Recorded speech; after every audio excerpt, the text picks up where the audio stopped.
Come on, everybody get set, let's go. It's the next episode. It's the Premium Pete Show. News, interviews, all of the info. Listen up, it's the Premium Pete Show. If you want the scoop in the low, down low, listen to the show, cause Milk said so.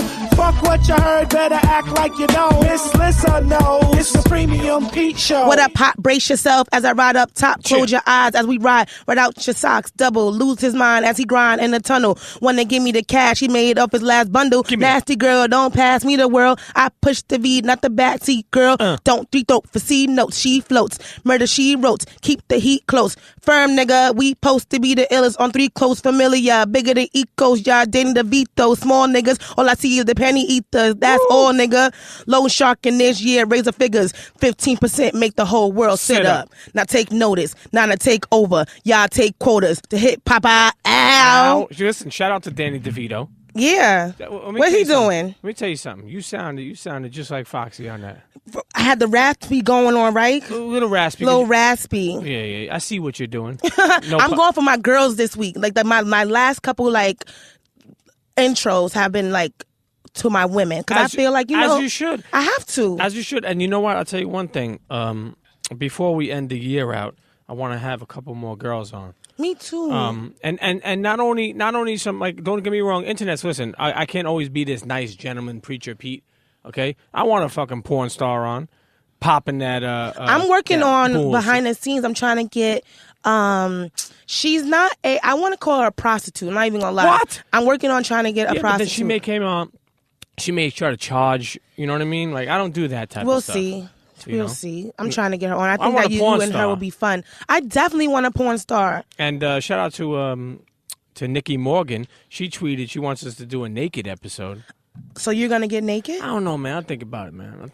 I mean, I could definitely, maybe bottomless or anything for Nikki. Internets. She showed us her Cotty, so I can, pull it out. No, but not only porn stars, I think that we're going to have also people who, like, especially women who are empowering, inspiring. Just being somebody that has a daughter, teenage daughter, I want to be inspired to help inspire my daughter. Right. To to give my daughter a cue, to give her some wisdom, because I already always try to instill gems in her. But you could learn a lot from another woman. That's true. You know what I mean? That's so true. And I want to continue to do that. But we got a lot of different stuff. And as we go along, again, I always tell you, hip-hop is hip-hop. But, I definitely want to start hitting some other corners, doing some, sports, some porno. Some curveballs. Yeah, I mean, we have. That's why, we said expect the unexpected, because you never know what it is. And we have done that. And I love the internet that say, like, yo, you never know who's going to be on this show. And shout out to the internet. Shout out to the internet for the last episode. Listen, at Styles P, man, one thing first of all, I love the episode. Me too. And a lot of the internets did too. And shouts to everyone that tuned in and listened to it. One thing I love about Styles P, as he gets older, I feel like he's like, he like the young relate to him and the old appreciate him. You know what I mean? And he's like one of those dudes that has so much wisdom. He's seen a lot, and he's nasty when it comes to doing his business. Right. And I just really like Styles, man. And I think, like, even though at the end got all choked up and shit like that, and I was like, what the fuck? Yo, that was really great though. It just showed that he is the gangster and the gentleman. Like, it just showed the levels, like he kept it so real throughout the whole episode. And then for that moment, he was like really vulnerable. And that was really like dope. Yeah. And, for me, you could tell, like, I was choked up on the end of that last episode, just talking about, just having a teenage daughter and then just going through the things that they go through, speaking to my daughter. And every other day, some days are good, some days are bad. And, she may say to me, like, yo, I'm not liking school. I don't like this person. I don't like that. And, keep in mind, these kids are devious these days. So It's hard to have any friends that you could really trust, without seeing them on Snapchat doing something fucking crazy. And I guess, like, they get discouraged and overwhelmed and being a separated dad, not being with her all the time, I never know what she's fully going through. And that sucks. So anyway, to make a long story short, internets, if you haven't checked out that Styles P episode, check it out. Now, I want to go over a couple things before we even start to get into me and Miss Lissa talking about the fuck we talking about. Subscribe on iTunes. Yes. Follow the SoundCloud page. We're on Stitcher. We're on Google Play. I'm trying to work on get on Spotify. All over. Listen, internet, if you fuck with the show and you haven't rate or subscribe, especially on iTunes, do that. It helps the ratings. It helps what it looks like. And, listen, let us know. Let us know. Yeah, because we appreciate your feedback, and we want to know what the internet's, like. What you like, and if you don't like something, let us hate what you, it's like the census. Listen, it's all good. Podcast world is bigger now than it ever was. Right. And I love how people have their, their certain podcasts they listen to, And I'm just thankful that the internet fuck with the both of us every week, and we're just trying to continue to just elevate and diversify, leave you with some gems and some wisdom, and bring you all different types of people from all walks of life. We also got the YouTube page, Brother Christopher. He's been putting them behind the scenes videos up there, so check that out, and check out the iTunes page, and like I said, check out the SoundCloud page. And go back and tell a friend to tell a friend. Yes. Word of mouth is very important. So make sure you guys, hit us up. Even on Twitter. Especially like Pete. Pete is on Twitter. He's responding. He's talking to you. I mean, I do it too, but I'm not as great as he is. Like you was going crazy on Twitter today. Well, first off, I woke up this morning and I seen that Jay-Z was a Ken. And for Halloween, and Beyonce was Barbie, and they had Blue in there. So basically, it was like they were doing like the Black Barbie family. Yo, could you believe that some of these internets out, this motherfucker, were making fun of Jay for the wig that he had on, or because Ken don't have no genital parts? Let me tell you something. That shit made me so fucking tight because, like, yo, the people that are complaining about Jay-Z enjoying time with his family, particularly his kid, right, are the same people who are wearing fucking painted on tight ass pants and lugged fucking boots. Shut the fuck up. Those are the same people that are wearing fucking Adidas track pants and Jordans. Those are the same people that are wearing New Balance sneakers and Nike socks.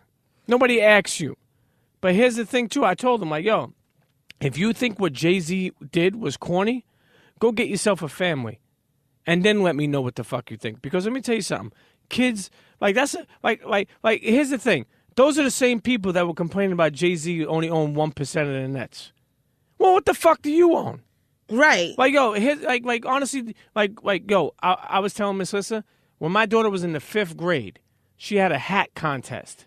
Yo, we came home. It took me 3 days. I made a 5-foot hat for the both of us. That shit was 5 feet. That shit had everything on it, from sunflower seeds to snapbacks to other hats. We stacked it up, man. And I wore that joint with her to school. Everybody looking. I said, I don't give a shit because it made her happy. Right. And you don't know, internets who don't have a kid, listen, I'm not knocking you for not having a kid. Have a kid when you're ready. Yeah, wait till you're ready. But don't try to knock another man. Like, and I think that they just knock them. Especially a black man.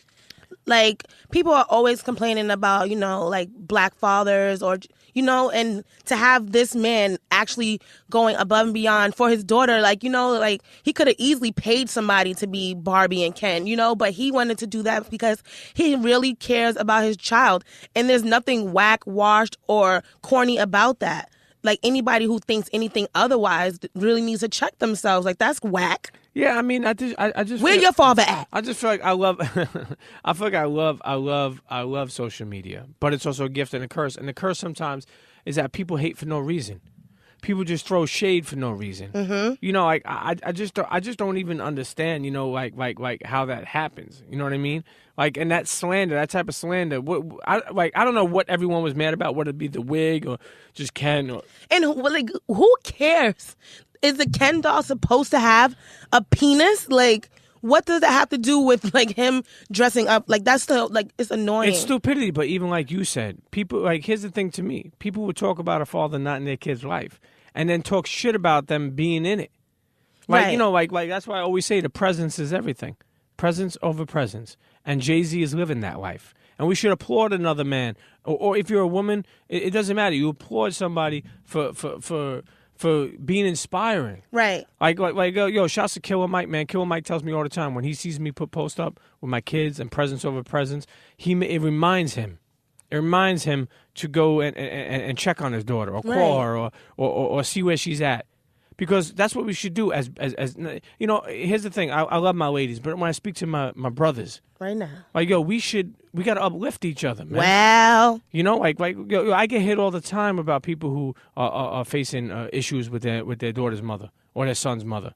And I explain to them how to work it out and how to figure it out and how to keep it going and how to stay strong. And these kids need us. Listen, at the end of the day, man, I don't know. I don't want to spend forever talking about Jay-Z and he's living his life and enjoying himself. And he ain't dropped no check on this show yet. No. But wait, listen. Internets who are worrying about Jay-Z and his fucking family's costume for Halloween, do me a favor. Worry about something more important, like November motherfucking 8th.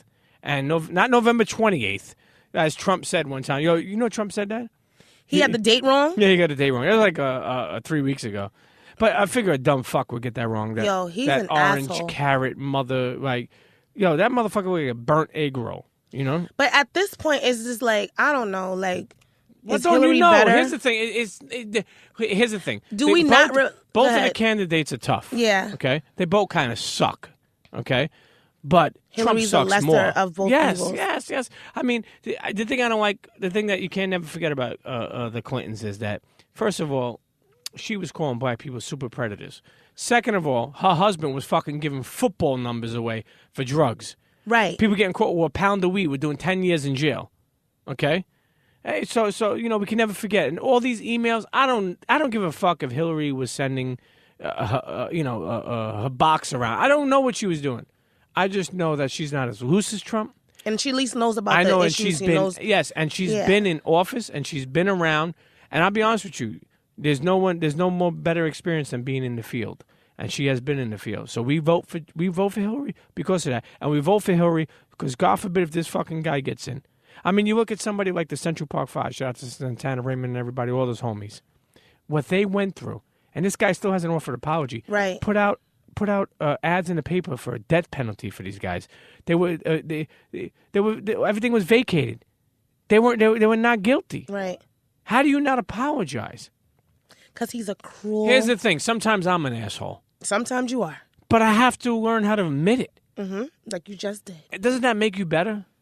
Do you feel better? I do. Aye. But I'm not really an asshole. Not today. You better then. If I was an asshole, maybe yesterday, you know? You're an ass. It's okay. I mean, it's just listen.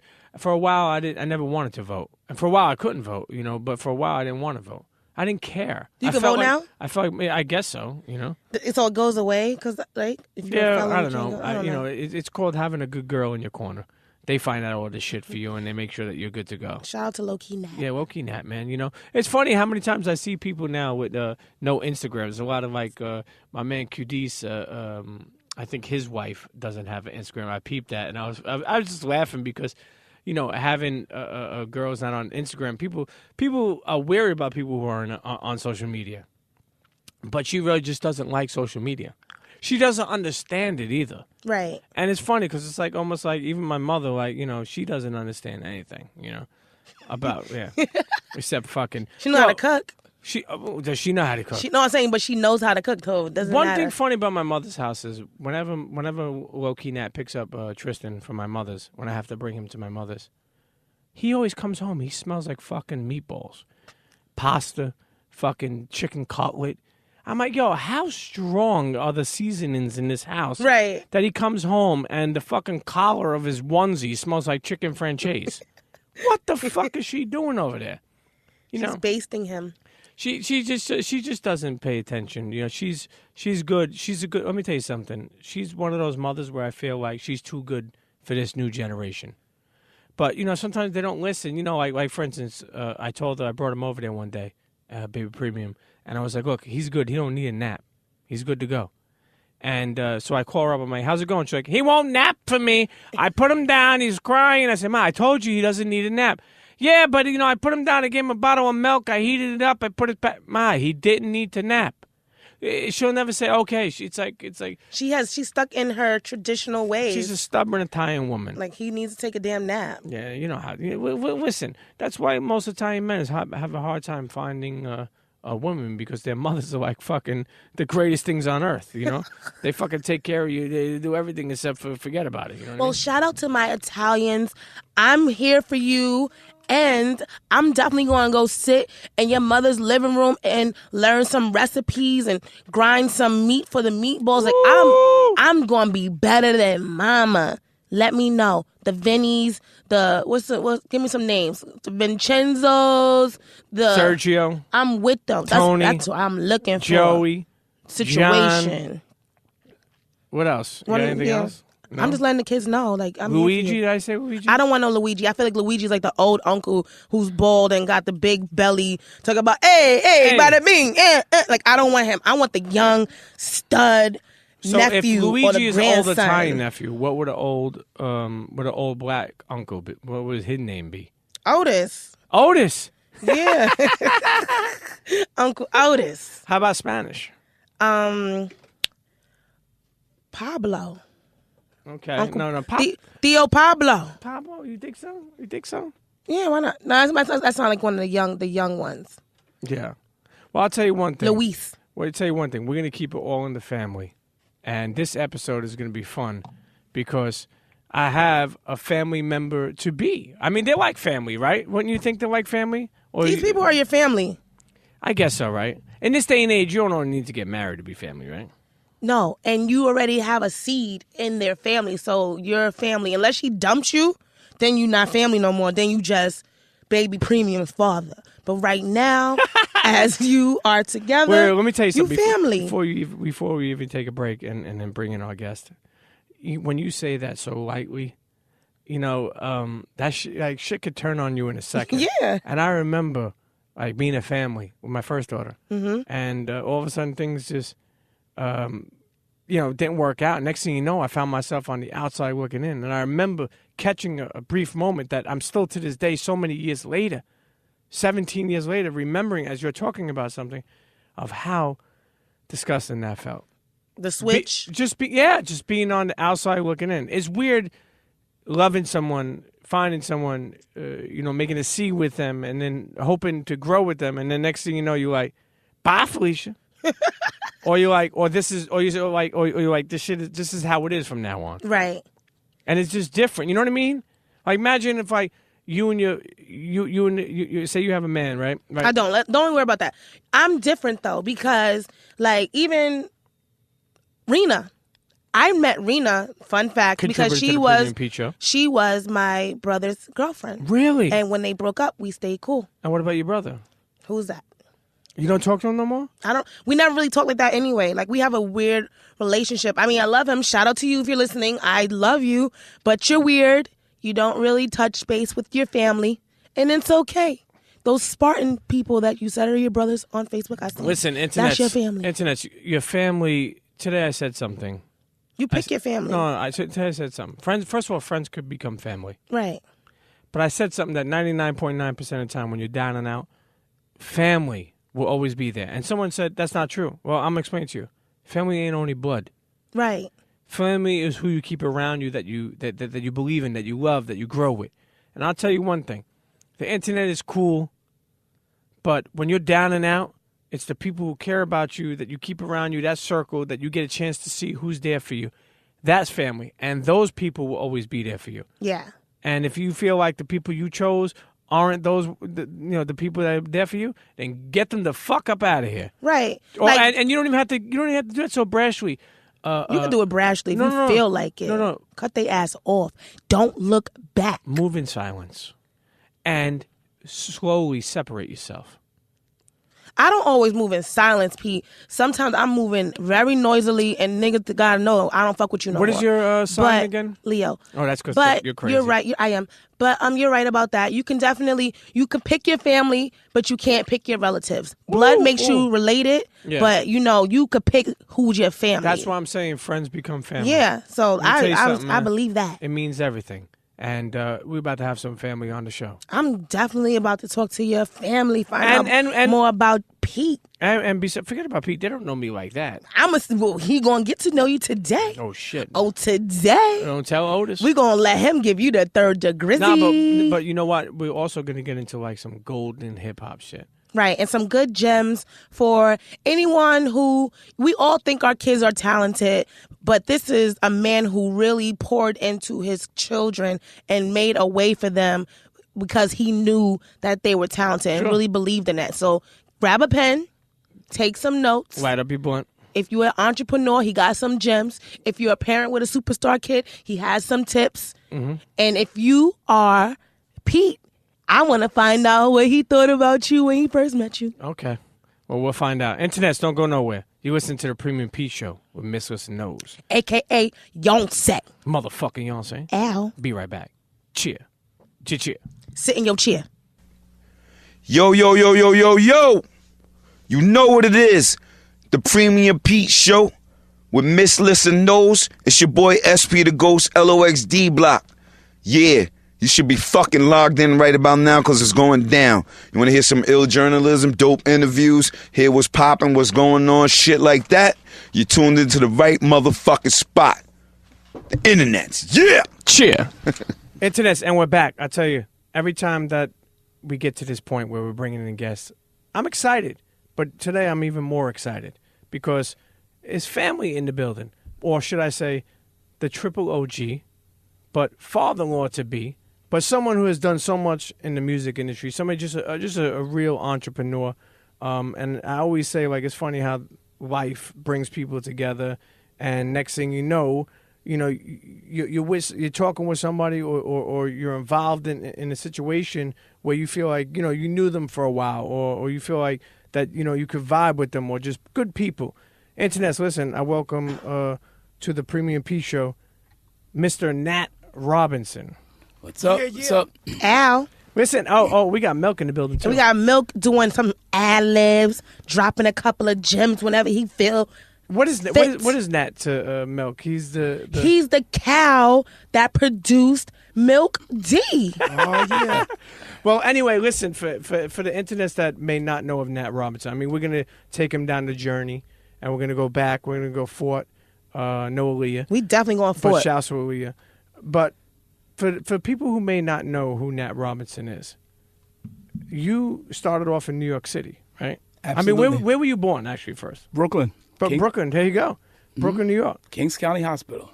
And, I think I was born in Kings County, too. Yeah. But not the time you were born. That was a long time ago. Like a year later. No, but when did you, as a kid growing up, right? Did you grow up with mom and dad? Mom. Okay. No dad?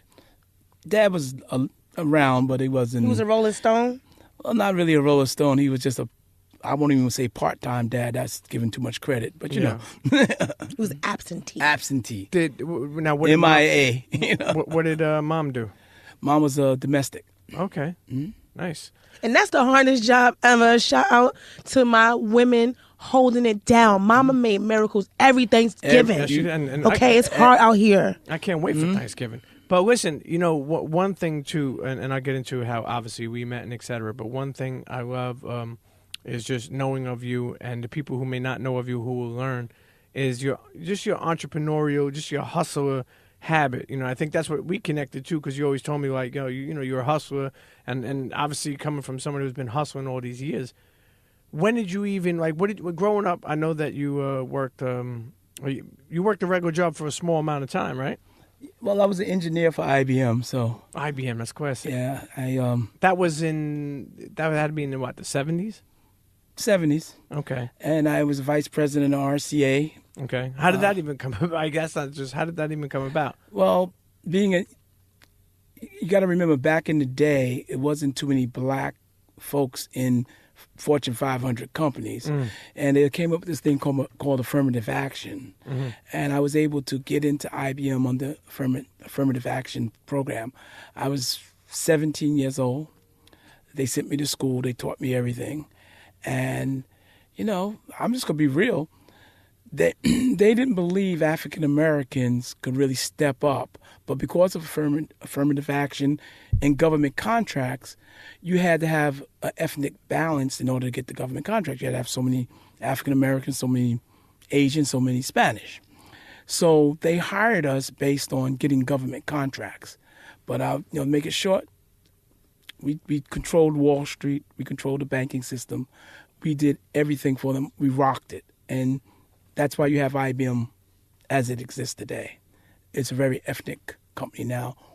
Where back in the days it wasn't. So there's some people want to make America great again and go back to the old days, like when IBM was pure white.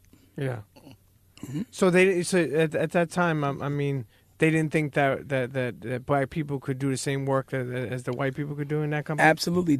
Actually, there should be a class action lawsuit because, and to get into IBM, you had to take 12 tests. But all African Americans had to take 13 tests. We had to take an additional test that nobody else took. What test was that? The extra one? Drug test? No. Yeah, no. We couldn't afford no drugs then. Everybody else had the drugs. we had to go get that from our coworkers. No, it was a mechanical test. We had to show that we had logic in our minds and we were logical and we could function in a logical atmosphere. Because skin color definitely changes your logic. Exactly.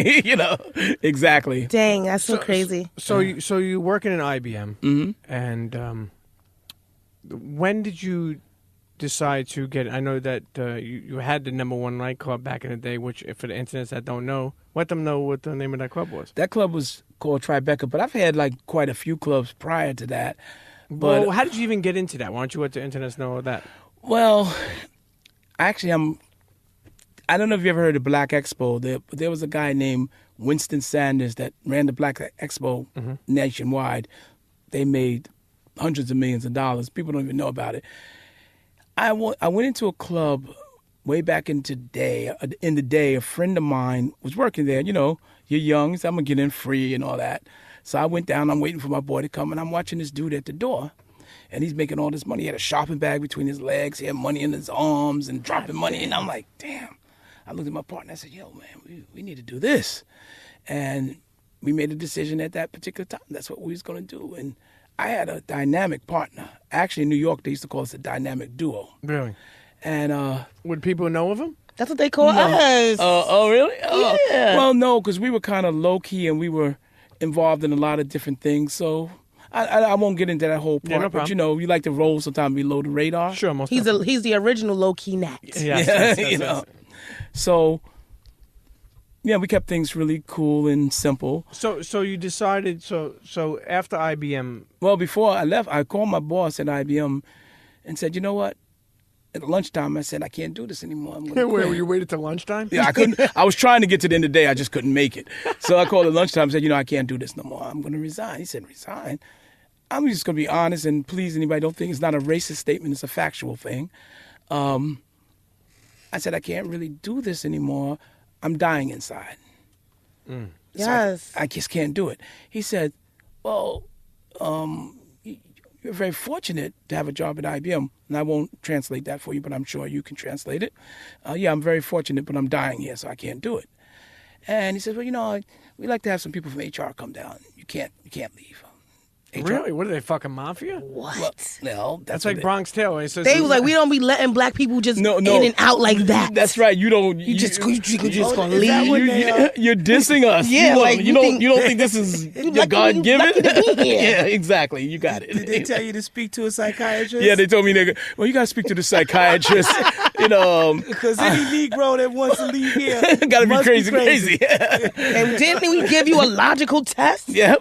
And so it took them about 4 weeks before they would actually release me. They sending me a check every week, and I'm not going to work. And I'm like, yo, I don't work for you people they started sending him food stamps. Hey, don't you want food stamps?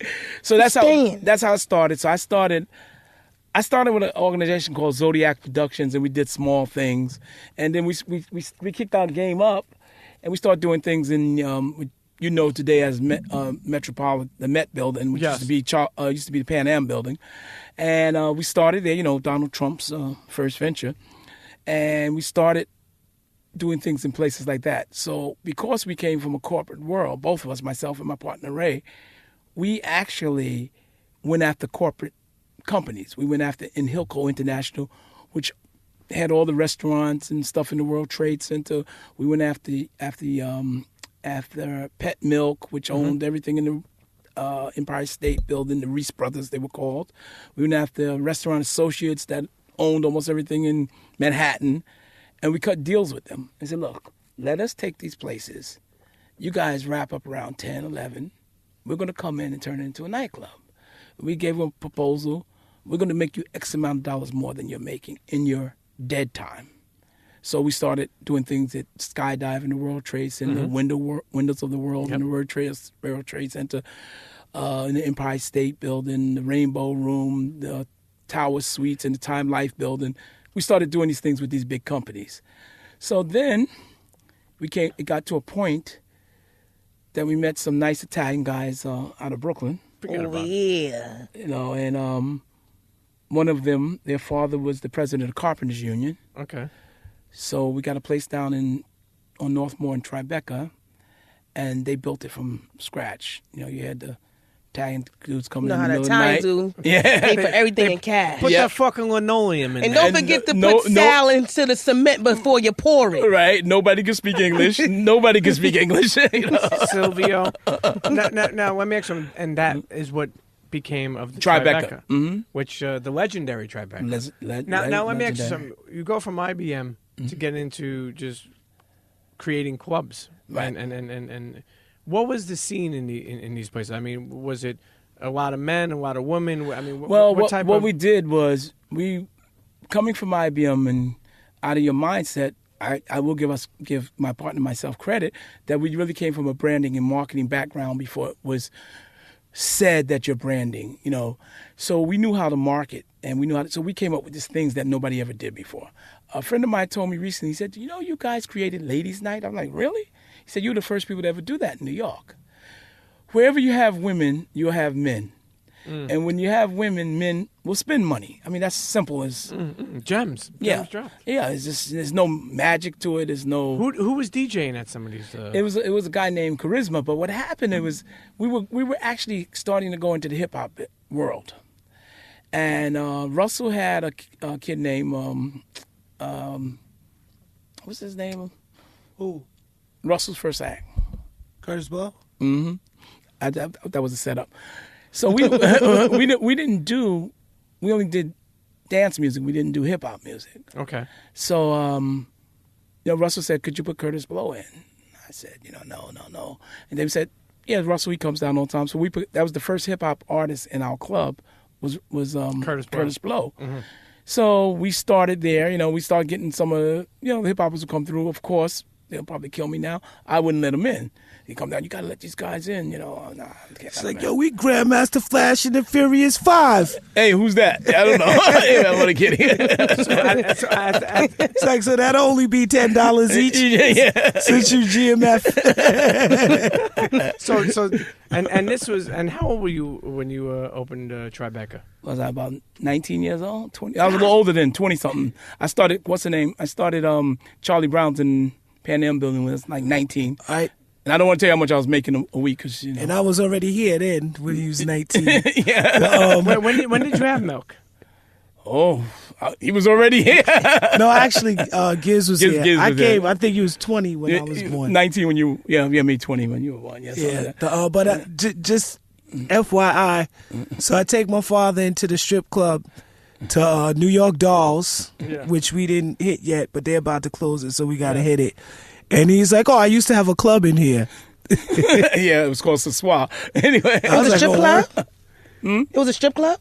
No, it was a regular club. Oh, I'm about to say you was it's a dabbling strip club everything. now. Oh, we did He some of going to that. IBM after hours. I'm gonna turn this up. Okay, I'm bring some poles and some hoes. Well, we got to ladies' night. Hey, we got to do the edited version.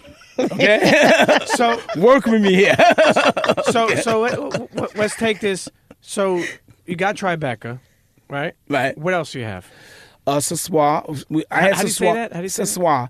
Who came up with that name? What is Voulez-vous coucher avec moi? Ce soir, Al. You know, CESOIR. Tonight. It means tonight in French. Yeah. Okay. Do you want to tonight? So there was a point at, say, 20 years old, you had Tribeca. Sassoir. Had a place downtown called the Raspberry Strawberry. Okay, nice. And we had a few foodie spot. Yeah, well, it wasn't Brown's. Charlie Brown's. He could. I even did things. Milk wasn't even The headrest. Milk Had wasn't headrest. even here yet. See, this is why Milk. There's a fourth mic tonight because just in case Pops forgets anything. Well, certain things you don't want to talk about. No, but listen, from an entrepreneurial side, like, did you ever say to yourself, even though you're making money, you're doing something you like, you're your own boss, right? I mean, did it move so fast where you're like, what the fuck is going on? Like, how did you know how to handle yourself? Well, I had a great partner, and we had corporate meetings in our car every night.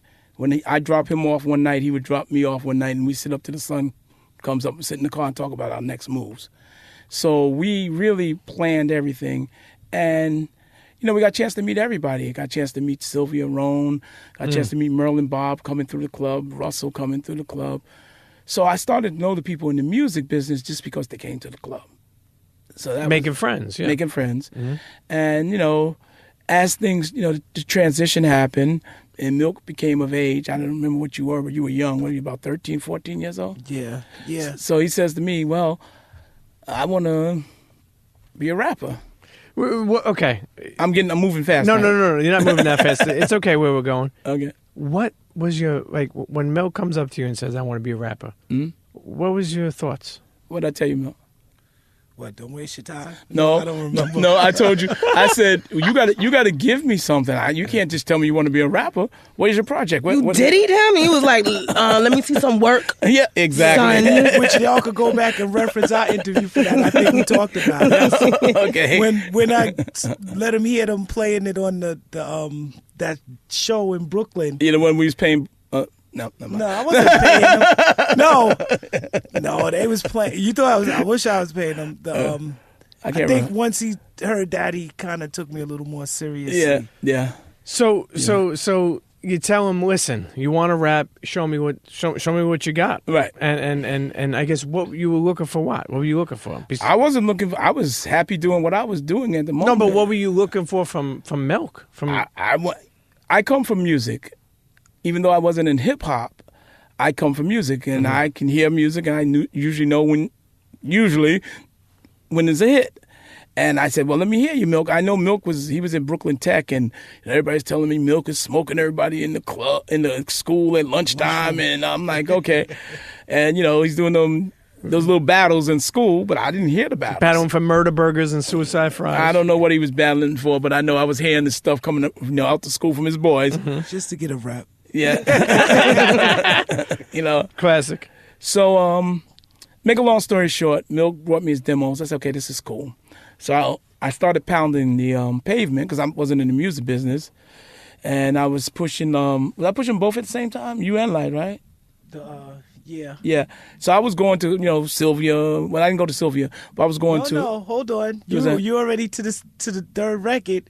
We got to go back to the Christmas record. Oh, man. Yeah, we had a Christmas song. See, certain things you're supposed to leave out. So audio 2. I had a Christmas song. Yeah, it's about that time for Christmas rhyme. Did you like this song? It was cool.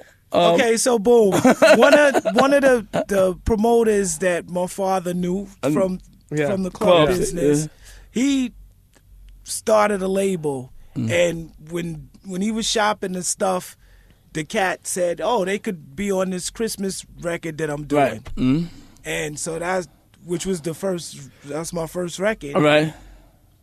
I'm sorry. No. Before we even go into your first record, first priority music, right? Because sometimes when I talk about first priority, some people say priority. First priority music was created when? Do you know what year that was? 1985. Yeah. Okay, 1985. And for people who know even more, FPM has the logo with the city skyline background. Right. Who made that? Sam, who's on the FBI most wanted list right now. We can't find him. So, but in those days, an artist named Sam Art. Yeah. And he's on the FBI. He's on Most Wanted right now. Yeah, FBI is looking for him. He's down in Georgia. He's those residuals are cut. He's in my head.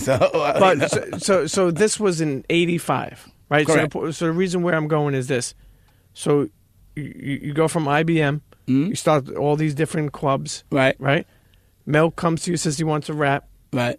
Gives you some type of maybe Demo. a DAT at that time or whatever the fuck it was. A DAT. was that? Yeah. Milk. A DAT. Yeah, a DAT. He gave us a DAT. Before that. Yeah, a DAT. Yeah. Okay. Okay. But the important thing about the Christmas record is, which is why I brought it up, that was part of the whole inspiration and motivation to start First Priority Music, because this guy, we released the record, but really my father was paying for it, and we was running around paying off the DJs, putting it in the record stores, doing all the work, basically. Yeah. And then we was like, well, we're doing all the work anyway.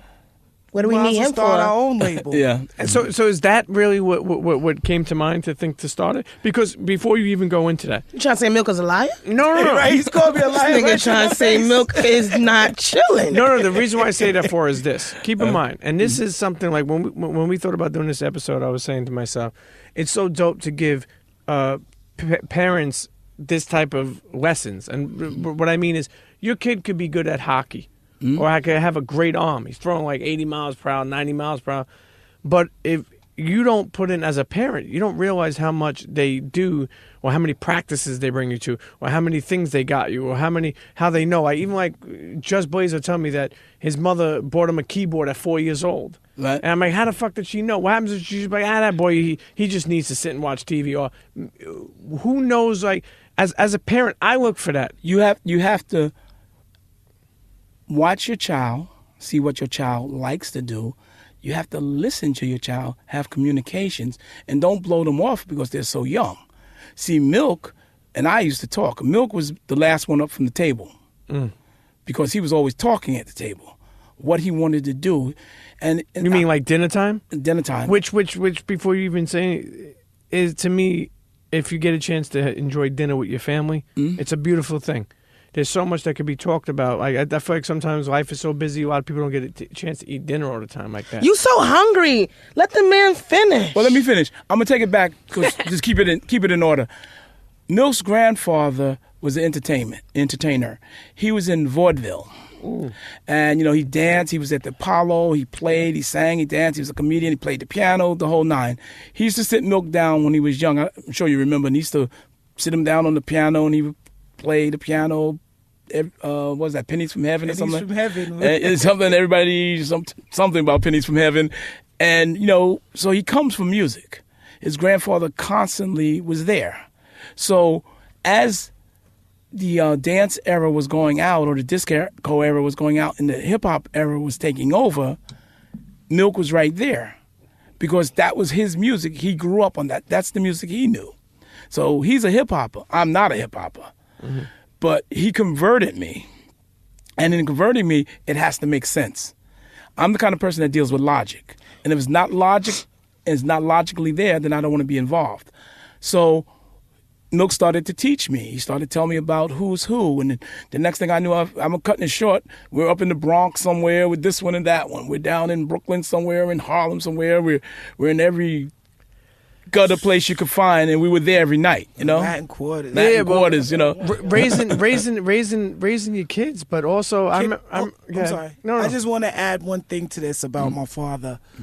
One of the things that he does is he's not going to take you serious unless you prove to him that you're serious. So, in other words, like you would say, how do you know? He knows because if you're really making an effort and you're really, really trying to do it, then he'll support you. But if you're just talking, then he's ignoring you. Yeah, and not to go, we're going to bring it all around, but there's something else that was very inspiring to me is Milk had told me that there's a book that you made him read when, how old were you? And what is that 14. book? It's a cassette he gave me, Think and Grow Rich. Yeah, at 14 years old. Why did you give him that at 14 years old? Because Napoleon Hill, Think and Grow Rich, is probably one of the most motivative things you could ever read. Because he's not talking about, Get rich quick. Yeah, tighten your belt and write down your goals of the day. He's talking about life. And what he was done, Carnegie, Carnegie, owned Carnegie Hall, Carnegie Steel Man. He hired him to write a book called Think and Grow Rich. And in that book, he said, I want you to go to the richest men in America and find out what they have in common. And he says, I will introduce you to these people. So he went to, I'm not going to tell you the whole thing, but he went to people like Henry Ford, and he went to all the rich people, and he said, what do they have in common? And that's what you're going to have to listen to find out. And see, anything has a common denominator. If you go into hip-hop, into a business of hip-hop, you look at the successful companies, there's going to be one thread that they all go through. There's a common denominator there. If you go into manufacturing, baking bread, you look at the 5 successful bread companies, they all have one thing in common. So it's not rocket science. Sure. And in Think and Grow, the common thing was the state of mind. Mm-hmm. They all had a certain state of mind and looked at things a certain way. Right. And were willing to go through certain exercises, mental exercises, even though some of them seem silly, to maintain that state of mind. Like he said, if Edison wasn't, if he hadn't invented the light bulb, that he wouldn't be talking to him, doing the interview with him. He would still be in there working on how to get it done. Mm-hmm. And Ford basically said the same thing. So it's a mentality. You giving up all the thing that your father was trying to get the generation to read. You done gave them cliff notes. You know these kids don't read no they way. got it on So now they not It's going. on Spotify. It's on He audio gave me now. the cassette. I didn't read it. I listened, but the book. Now these kids I gonna have have the to. books. You gonna have to text them. Yeah. You gonna have to Yeah, it's text the them. best thing in the world. Yeah, Yeah. but and I remember even talking with Milk, and Milk telling me that it's a process where he put it down for a little bit, then he picked it back up, and then he put it down, and then he picked it back up. You know, so Al Milk, you putting it down? No, it's an No, because I OD'd. I used to listen to it in my sleep. Like when I go to sleep. No, I've been I'll be doing playing that. Think and Grow Rich in the background. I used to constantly listen to it. But like I told you, whenever I really got my study on, I was always able to achieve whatever goal That's true. that Yeah. I was focused on at that time. And I've been doing that too, Milk. I've been listening to positive affirmations while I'm sleeping. Yeah. Like, just to like Feed keep- that subconscious. My daughter was like, "Are we brainwashing ourselves?" I was like, "Kind of." That's We're part like of it. setting our minds Yeah. up to win. And that's just that morning she found $1, and I was like, "You see, Well, I'll putting it into the universe." I'll tell you something. Just segueing real quick back to IBM. When I was at IBM, I started IBM when I was 17 years old. And IBM had these philosophies. Mm-hmm. One was think. On your desk, your name was on this side. On the opposite, on the opposite side was your name. On the side you're looking at was think. You go to the men's room, in the tiles that was over the urinal, it said think. So your whole life was about think in IBM. You got to think. And the second thing they taught us, if you don't plan, you plan to fail. right.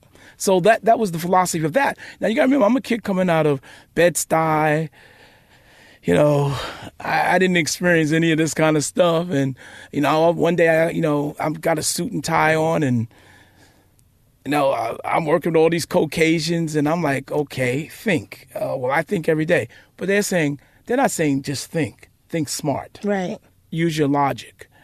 Put things in place. And I didn't understand that at that point. Hey, I'm thinking you need to give me a raise, that kind of thing, one of those kind of things. But that wasn't what it was about. And so that kind of carried me to a certain extent, and was was it the similarities between Think from IBM and Think and Grow Rich? I don't know. Right. But I picked it up and I read it, and I said, wow, this makes sense. And I'll tell you something that happened in the last 5 or 6 years. I know 2 young guys. One was born here and was born in Brooklyn. His father was a Black Panther in California, and he got asylum in Sweden. So I know him, and I know his boy. They come to New York. I know them for a long time. I hang out. I feed them, that kind of stuff. Those guys were broke. They were busting tables at Buddha in Barcelona, busting tables. Mm-hmm. I am not joking. They said, can you help me? I really need help. I can't live like this anymore. I said, okay, I'll tell you what I'm going to do. So I sent him a MP3 of Think and Grow Rich. The next time I went to Barcelona, they picked me up in the airport. Big cars, money. They rocked it. Really? They rocked so dope. it. One was white and one was black. They rocked it. So I actually, with G, I was in Curacao. So one of them was in Curacao. Is how I met G. And So I'm over there, and my man got so much money, it's just unbelievable. They opened their own brokerage firm in Barcelona. Hey, listen, Internet's Think and Grow Rich, man. If you never heard of it, get the audio tape if you're not a book reader. If you're a book reader, grab the book, hardcover, Napoleon Hill. Yeah, Napoleon Hill. And listen, it seemed to... It's on Spotify. It changed Milk D's life. Changed a lot of people's lives. And no, it changed a lot of people, like you're saying. You know, let's go back to... when did you hear Top Billing? Well... And what was your first thoughts? Well, the first time I heard Top Billing, I'm a very honest person to a fault sometime. I said, we were working on a song called Make It Funky, right? Mm-hmm. And I don't know which one came first, that or Top Billing. So I heard Top Billing, and I had heard Make It Funky. I said, Make It Funky was a James Brown sample. This is the hit. Mm-hmm. Milk said, well, Dad, I like this Top Billing. I said, yeah, but this is the hit. You know, and Daddy-O was saying the same thing. Yeah, Daddy-O, yeah. They all beat me up. Yeah. Actually, you know, what were you going to say? I was going to say, it's really Daddy-O. Like, yo, this is it. This is the one right here. You mean Top Billing? Yeah. You know, it's funny that I got to bring this up. I read something that Daddy-O came up to you guys in a club. And it's so funny to think that as a father, you're running around with these young kids who are your sons. Yeah. And Daddy-O was like, yo, if you need me, came up to you and said something like, if you need me to produce anything, I got you. And then you said, yo, Dad, Daddy-O wants to produce for us. And you're like, oh, we'll talk about it, son. Like you were being like a manager and a father at the same time. Yeah. You know, we'll get into that. And security. But that's how you met Daddy-O. Did he come up to you at a club or something like that? Yeah. And then Lumumba managed them. So we Lumumba from what's the name of those guys? I don't remember the song that was called. They used to Lumumba Carson. Anyway, he managed them, and we knew him. So they're moving blackward. That's what they always used to say. We're moving blackward. So that's that was the first time. Well, make a long story short, here's time to release the record. Now this is where logic come in, and this is where you put your safety net in, and you go into safety mode. Okay, if we put out this record, Make It Funky, which this is where I'm heading right now. Yeah.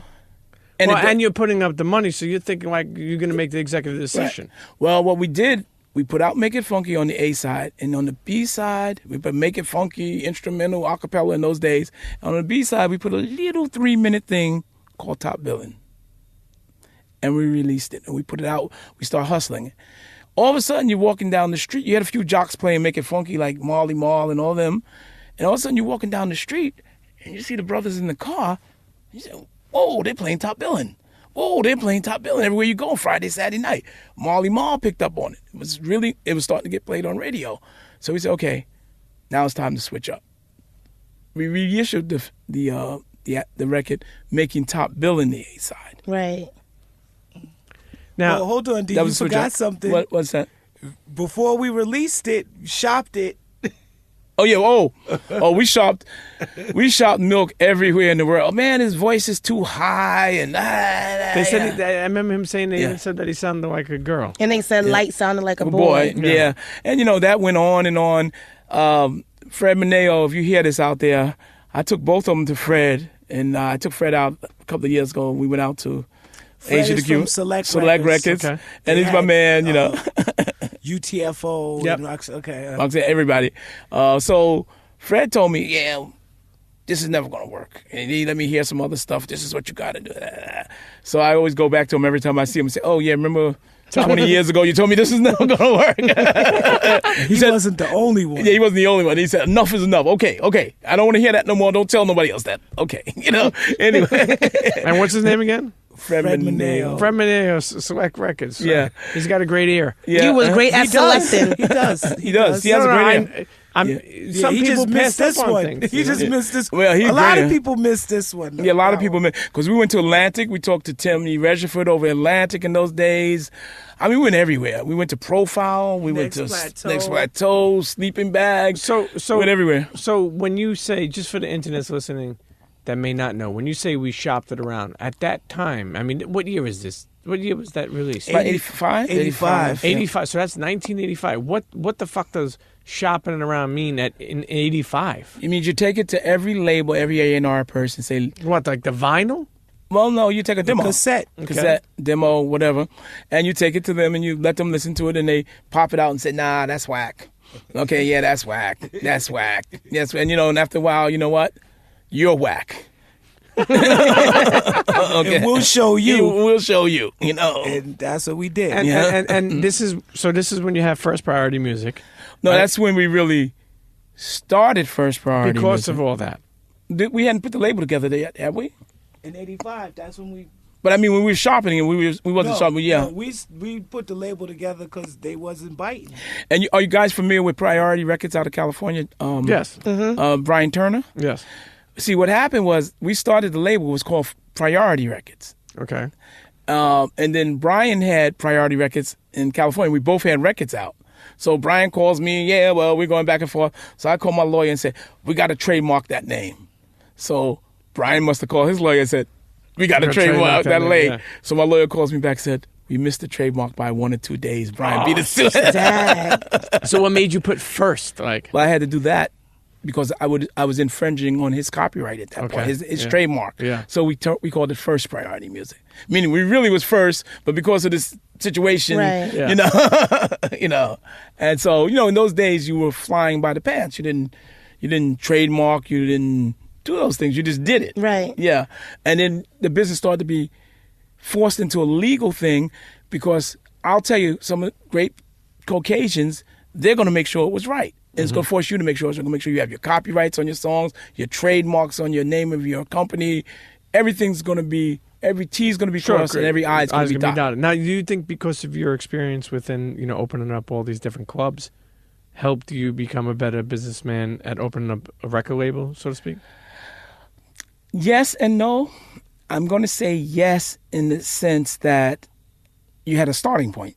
You know about money, you know about investment, you know about marketing. Yes. You know about hustle. You know about hustle.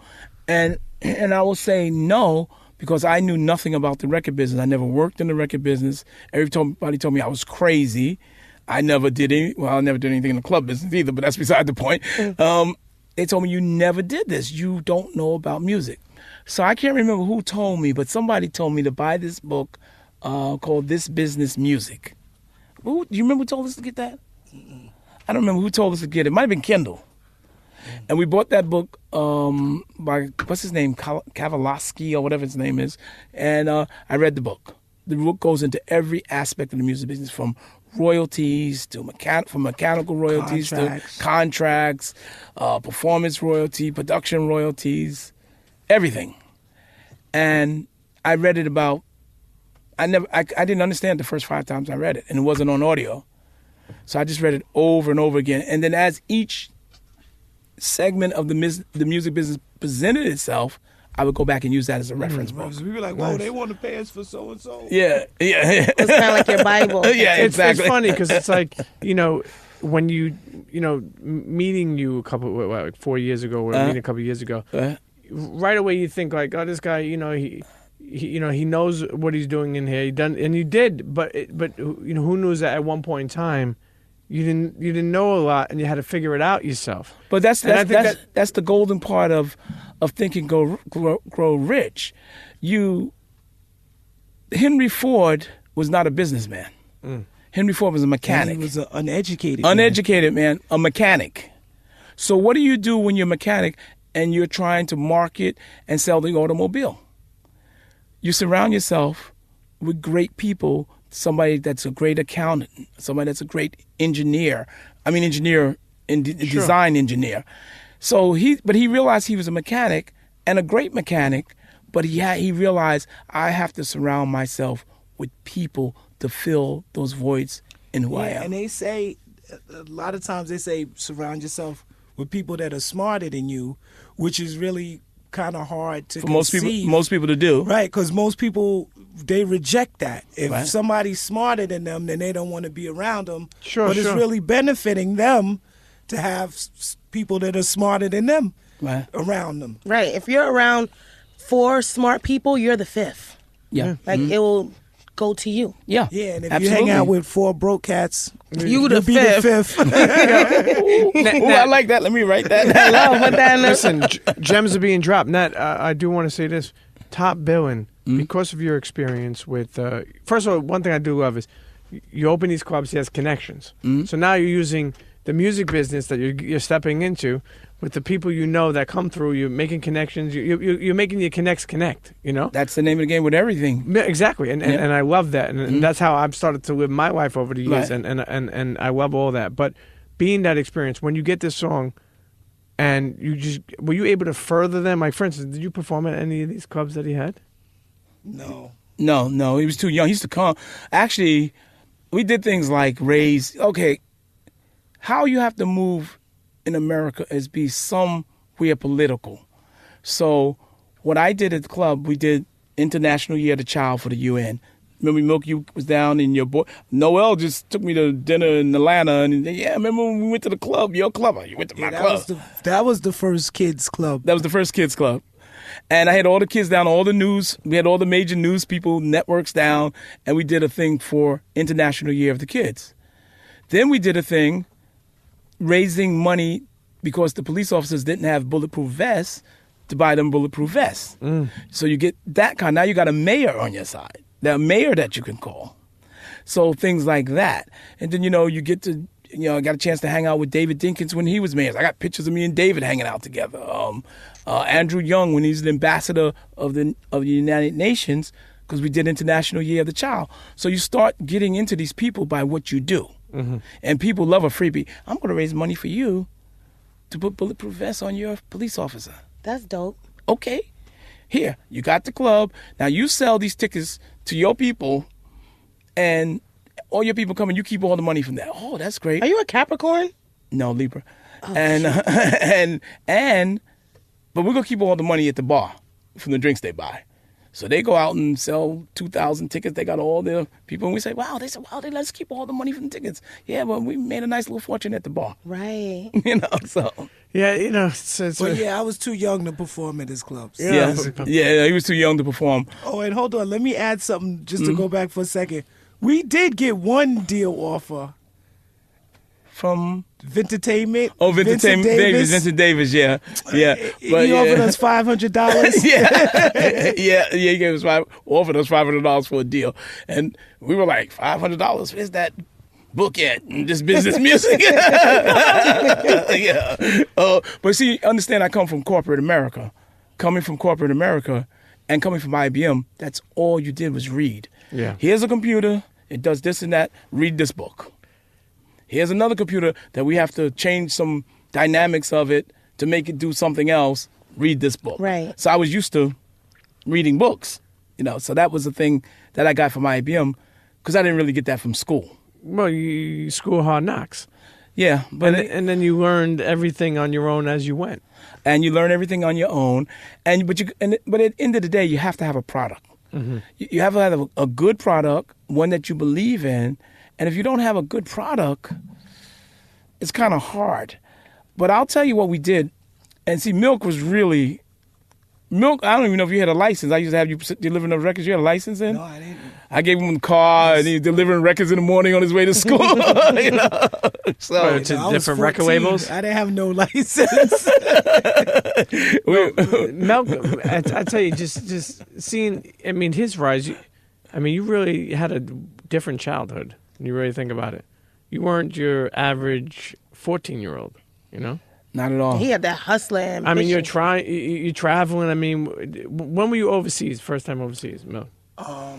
Probably 16, maybe. Maybe 16. You remember we went over to London the first time with David Zedek. David Zedek had just started booking European acts, and nobody would give him the business. And we were the first one to say, okay, David, you can book us overseas. Yeah, we went there and then Amsterdam. We went over Europe. Maybe 86. Yeah, That's fucking crazy. Yeah, But so Nat, what you were doing is not only were you founded the First Priority Music, and then we'll go through the label. There's a lot of different people on there. Are you handling also the booking? Well, we were doing our own booking in the early days because nobody else would book us. But our booking was like Latin quarters every other Friday, every other weekend. Five. Let me tell you what Milk told me. We just had an artist quite a few years ago. His first song came out. What's his name? Eamon. Okay. The song was called the Fuck It Song. Yes. And Eamon came out, and his first gig, we got him, was $25,000. That's what he got paid. Milk said, "Wait a minute, my first gig, I got $500." We used to. I'll tell you though, we were doing like 3, sometimes 4 shows a night. All of Connecticut, Manhattan. I was going home and then had to go to school. I was putting the money in the dresser. I was going home, open our top drawer like, woo! It's all filled with 5s and 10s and 20s. And I thought I was rich. and we did Latin quarters. It seemed like almost every weekend. It was we did Latin quarters 20 times one summer. Milk was there. KRS One, Boogie Down Productions. Who was the? What was Search? First white rapper. And Super Lover C, Casanova Run. Every week. And the thing is, that was a real gangster place. I mean, you used to go when they were booked? Yeah, we'll go. He was security, he said. Well, there was also the one that was security. strapping. He was the one with the weapons. Anyway. You don't want to talk about that. It's so many years from now removed. I mean, if you were in there with fucking 2 on the side, it's okay. Yeah. Listen, Well, hey. So was everybody else. Don't worry. Hey, well, they had security at the door. They searched you before you went in. Hey, Latin quarters would pop off. Somebody hit you with a fucking pen. They didn't search me because I walked to the door and I said, "Big John, you search me, you're going to find what you're looking for. And I'm not going in here, and my act is not going on here unless you just let me go in. And then you tell me now, we just walk out. I'm not going in there with them crazy mothers." Let me ask you something. Was it weird, Milk, and this is for you, was it weird having your father as your manager or working for your father, working with your father, however that feels? I think when I was a teenager, sometimes it would feel weird, but over the years, I've grown to appreciate it more and more. But the only time it feels weird is, when people are around acting stupid and, and girls and stuff are around. And you're like, I can't do this. Yeah. Okay. Milk, come in the back. We'll give you a blowjob. Yeah, I'm going to drop a dime on Milk. Okay. Can I drop a dime on you? Drop that dime. I don't know which dime. It depends on which dime. We can always edit it. One night we went to a strip club. And you know which one, Milk. You probably remember me, you, and Shabar. So we go to the club. It was a little topless place. That was still the Dolls.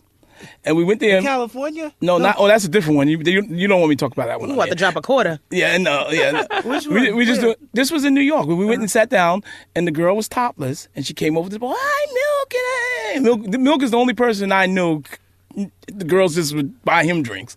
Anyway, she was sitting there. So she stands up there, and she comes over with her little tray. What you guys? "Oh, Milk, what'd you like to have?" Milk said, "Oh, this is my father." She said, "Oh." She covered up She her tried to breast? cover, and my man Shabar sat there and said, "Isn't it a little late for that?" He already seen them things. Yeah, but she came over. She was all, then all of a sudden she became, "Oh, I'm sorry, Mr. Robinson." Hey, girl, your job. show them titties. Yeah. Now, as we move forward, first priority, music. Mm-hmm. Who was some of the acts that you had on there besides having? First of all, was Light's first album release or was no? Milk, is it true? Because it was one of the tracks you did for Light, and then you used it, or was it vice versa? You for did Top it Billing. for Top Billing. We did Top Billing and Light's first single, "I Cram to Understand You," at the same time. Yeah. The B-side to "I Cram to Understand You" was called "Take It Light," and I was working on the beat for that when I came up with the beat for Top Billing. Yeah. So Light could have actually. It could have actually been Top Billing. That would have been crazy. Yes. Did Light have to also prove herself like Milk did, or was it just Well, like... she proved herself live. What happened with that, Milk was working on some stuff with Light, and I was in the house. I was going upstairs, and I heard something downstairs. He had a studio in the basement. Well, your 4-track and your foot pedal sampler or whatever, Milk said, "I need a studio," and I still was at the point, okay, you show me this. Okay, cool. Well, we bought about $1,000 worth of equipment. Well, the 4-track cost like $700 to $800. And we bought maybe $1,200. But that was, I think, the whole motivation, or part of the motivation was when they told you that, you can't do a record on the 4-track. That's what they told him in record. But you're crazy. You can't do that. So which was where Top Billing was created. Created on 4-track. He's like, what? He's like, if suppose it's only 4 tracks and stuff. It's like, no, you got to go into a 24-track. And he was like, nah, we could make a record on the 4-track. So let's buy one. Yeah. And I don't think we knew how to use it or nothing. At that time, we had all the equipment. Nobody. What was that guy's name? He lived in Staten Island. Cutmaster DC. Cutmaster DC. You remember he made that song Brooklyn. Yeah. So we got to get somebody that know about production. So I'm talking to my boy. I can't get him. I'm talking. See, I'm talking more from a corporate position. My man wasn't feeling me. So he was on tour somewhere. He's coming in town. I can't get him. I said, you coming in? I said, yeah. Where you coming in at? I'm coming in Newark. What time? What flight? I'm coming to Newark and pick you up at the airport. I brought him to the house. I was like, yo, how do I use this? He's like, oh, this is a 4-track. I brought him. I said, Milk, go in there and get him in there. So I stood right there. In those days, you could go to the gate. I stood right there to the gate until he got off the plane. I said, okay, my car's downstairs. Let's go. So you hear light, right, in the studio? Yeah, I hear light. And I said, whoa, that's really dope. And so when we started pushing, we were getting, we decided we were going to push both. And when we started doing that, we were getting that negative back. Milk sounds, too high like a girl. She sounds too low like a boy, blah, blah, blah, all this BS. So we said, okay, that's when we started First Priority. So Milk blew up. Mm-hmm. And when Milk started blowing up and we were shopping for a major distribution deal, I would go, when they would make an offer, I'd say, well, if you want Milk, you got to take Light. That's simple. Some said no, and then we finally got, Sylvia said, okay. Milk, was there ever like sibling rivalry between you and Light, or was it always just like love? It was always love. I think that it got to a point where, Light blew up more. We started off on top, and she ended up on top. But I never felt slighted. I felt, actually, it always made me feel good, to be honest. It's like, this is something you work on. You work hard. Sibling, you just want to see everybody be successful. And if they putting in the work, then they deserve everything that they get. So all of a sudden, you pushing Light, you pushing Milk and Giz, right? Positive K. Kings of Swing. Lions. Mishi Me. I don't know. Well, Barshar. So I got Innocent. I got a man dropped on First Priority Music. No, I'm not having it. I mean, I'm not having it. Okay, I'm not having it. Actually, I got a man. We have the original version. The original Light and is with Positive and Light. Why they never dropped that? Because that was during the transition. So when he left, he redid it, and y'all gotta leak that, beloved. No. I said, you still have a relationship? You still have a relationship with Positive K? I talked to him. I haven't talked to him lately, but Milk talked to him, and Terry talks to him all the time. He says, "Hey Nat, I want to take you to." He's in A. He's putting out music. I just seen that he had a new track out. Yeah, he's in the A now. He's in Atlanta. I'm in Atlanta now. Yeah. So I live in Atlanta. So he's in. Well, of course you know I live in Atlanta. You come to my house. No, people don't know. No, people don't know. Atlanta. Listen, a lot of talent lives in Atlanta, but more so even with Light. What about even like with I remember like Self Destruction when D Nice made Self Destruction, right? That was KRS-One. KRS-One. Now that was one I was mad about. Yeah, but it wasn't because Light was on it. It's because I wanted to be on it, and it's like, okay, y'all got Miss Melody on there, but y'all can't put me on. And I was working with Barry Weiss on it at that time because it was on Jive, and we used to go up to Jive on Lexington Avenue and just talk to him. But they gave Milk a part. Didn't he put you in a cell or something?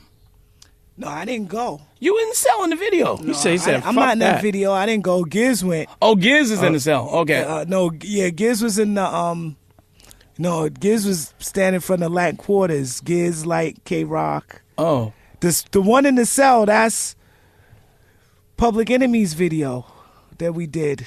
Oh, okay. Okay. What is it? Night of the Bassheads or whatever. Okay. Yeah. So anyway, that's what happened. Then, to get into the transition, it was things were hard in those days because hip hop was just, the original guys had introduced it, like Jay-Z said, you go pay us like you owe us for all the years that you hold us, and that was true. In those days, hip hoppers were being really hold, and I'm gonna just tell you things we used to do. There was nothing we wouldn't do. Remember we went to Rick Rubin's dorm, and we were banging on the door trying to get it. Why were you banging on Rick Rubin's door? We wanted him to produce some stuff. Now this was after Top Billing? I think it was before, wasn't it? Yeah, no, I think that's when we were still shopping. But you did. P. Fine put us on to Rick, right? At P. Fine? NYU? Yeah, he put us on the Rick. Yeah. Gave us his dorm but number and stuff. Connecting with we showed up. After Atlantic, we connected with Rick. And how was that? How was it? Rick? Good. It was good. I found out that he was a big fan. No, he wasn't a big fan. You know what he said to you? He met you in L.A. with Guy. And you walked up, you didn't know who he was, guys, you said. And he said, that's Rick Rubin. And you said something to him. He said, Milk, I'm your number one fan. Yeah. And then Dan Charnas. He told me a story. Dan Charnas, yeah. Mm-hmm. He said that it was funny because we called him. Right. And basically, I guess he was giving us the word that we could get more money. No, that was later. I called Rick directly. And Rick said to me, I'll give you a deal. No music from Milk or nothing. Here's my lawyer's number. This is when we was leaving Atlantic. And said, no problem. No, Milk didn't have to give no music, nothing. He didn't need to listen to nothing. But Dan told us the inside deal later. Yeah, he said that when he hired him, that he took him to Tower Records over here on Broadway. And he said, I want you to go in and buy 2 albums, and I'm going to buy 2 albums. And then we're going to come back in the car and talk about it.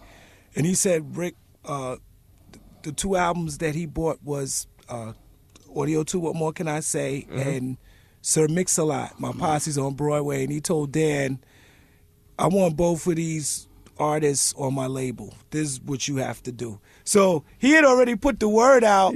So you had an inside scoop. But we didn't know. Speaking of Dan Charnas, one thing I love is, when I spoke to Dan, who's now at NYU, and he's doing the breaks that was on VH1. And one thing I like about him is whenever I mention you, he considered you like his...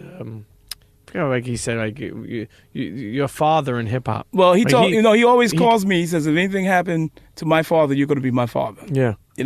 So, but you don't know, me and Dan and Milk, we went through some stuff back in the days at American Records. Nothing bad, but just difficult. How to get things done was very hard. Like we sit on Rick's, we had a video the next day. He would disappear. Yeah. And we sitting on his steps in his house, me and Dan. We waited. We ordered some stuff from Pink Dot in L.A. We needed the budget. We needed him to sign off on the budget. The video was the next day. And we said, Dan. What video was this? Get Off My Log, yeah. Mm-hmm. And so we're waiting. So about 2 hours, 3 hours later, the door opens up and it's Rick. What you guys doing out here? He's been in there all the time. We waiting for him to go in. He opens the door and he got a 9-foot... I level all that out. Polar bear standing behind him. That's what he had at the door. Really? That polar bear. Yeah. Like when he opened the door, you just see this big bear. No, real one that was stuffed. That's crazy. Let me ask you, even going back a little, when Milk came to you and explained that he wants to rap and he wants to do this and he wants to do that, where did Giz fall into this? Did he always want to be a DJ? That's Milk's thing. Yeah. Well, we were already DJing. We used to do parties and stuff. So Giz was down, but I think it was more like Giz is. I used to want to be an actor, so I was always the stage guy. I always wanted to be on stage. He just was good playing the music. Sure. Yeah. Sure. And very technical. He could fix anything. He could write code back in the day when nobody didn't know what code was for computers. Really? Yeah. Because you mean for building websites and stuff? No, code that you actually make computers operate. Yeah, sure. Like building any type of code. We may call them apps now, but in the days it's still code. But why did you call him Giz? Because Gizmo, because he could do all the stuff. He could fix any gadget, anything. He's like a MacGyver. Yeah. Mm-hmm. Yeah, and we had the equipment that we had. A lot of it was old and when this even before the 4-track, turntables and speakers, he could fix anything. So yeah, and I don't know if I asked you last time, but why did you name yourself Milk or D? Milk D. It's a long story, but I was trying to find something that no one else had. That's the beginning of it. That was my concept from the beginning. I was always trying to do something. Now, what milk was it? Was it 2% homogenized skim milk? All fat, never dated. Yo, actually, you know what? Let's go to a quick break, and then we'll come back, finish up with Mr. Nat Robinson. Milk D is in the building. Miss Lissa. A.K.A.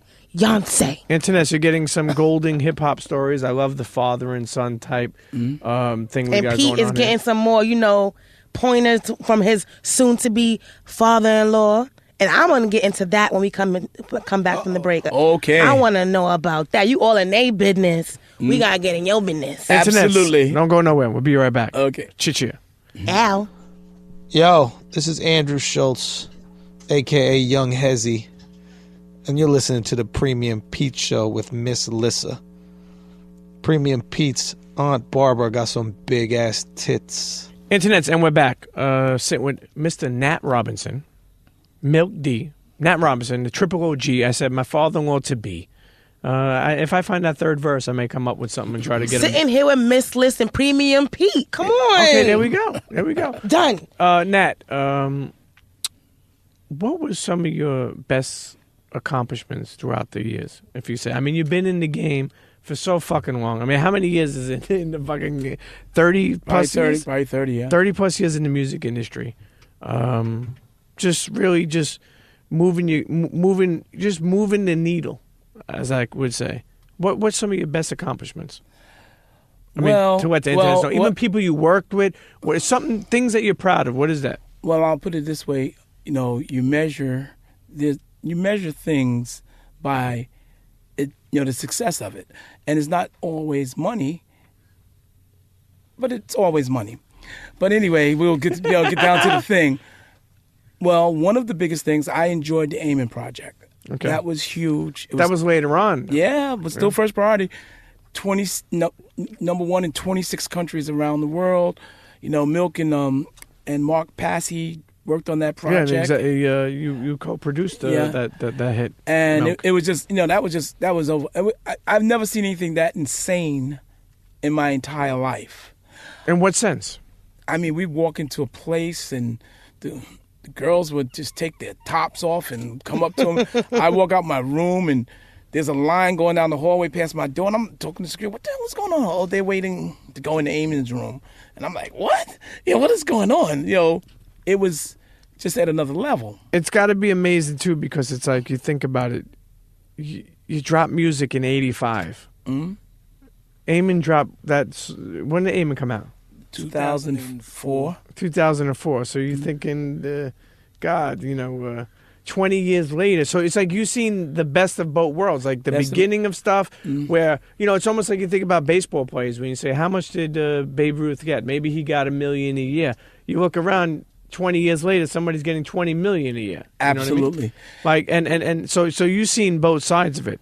So wait, hold on. Can I say one more? Yeah, sure. One thing in here. I think that Amen's song is another example of the Think and Grow Rich philosophy. Absolutely. Because everybody told us that song would never get played on the radio. Right. Because it had all the cursing. But at the end of the year, it was the most played song in the world. Another person from the Star family, not the Star, the First Priority family, Star. Right. Who is the one who broke that record. Right. We spoke about it on the Milk D episode, and let's go all the way back into the archives. But Star, where did you meet Star? Oh, that goes way back to in the early days, the infant days of First Priority. Well, I call him Troy. Troy worked for Warner in the distribution side, and it was very hard to get product out of the record companies. They would only give you so much free goods to market, and you need product to market yourself. Sure.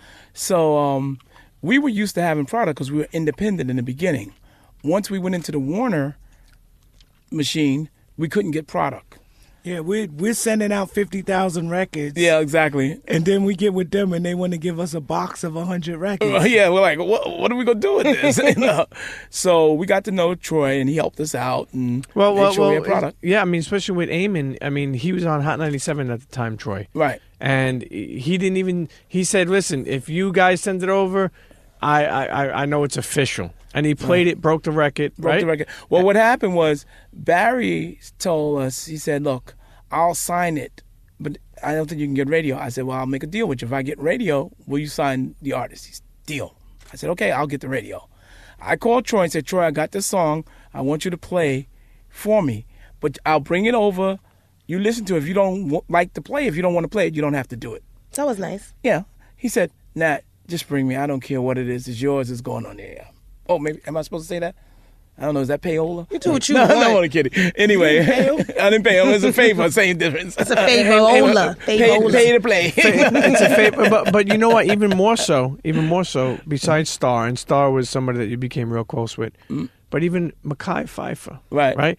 Before he even went into acting, didn't he rap?